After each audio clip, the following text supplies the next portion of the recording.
Hey guys, I want to do a video review after I've kind of just installed this thing and gave it a test. A couple of things that helped me out. You can't install the solenoid wire because it's a screw after you bolt it in. So you have to install that wire first, kind of juggle with your hands, and then put it up. More importantly, before you install it, the positive supply line is bent at a 90-degree angle to accommodate the original factory starter. There might be a way you could access this from doing the other post, but I doubt it, and I found that the top terminal was the easiest one to get to.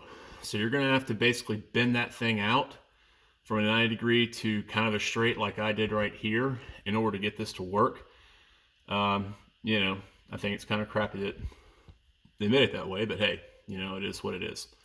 So I wish I was aware of that. But anyway, that's why I'm making this video review right now, just so you're aware. So anyway, guys, another point, I didn't have to bend anything. I could juggle. I mean, I've got a hair's worth of clearance right there.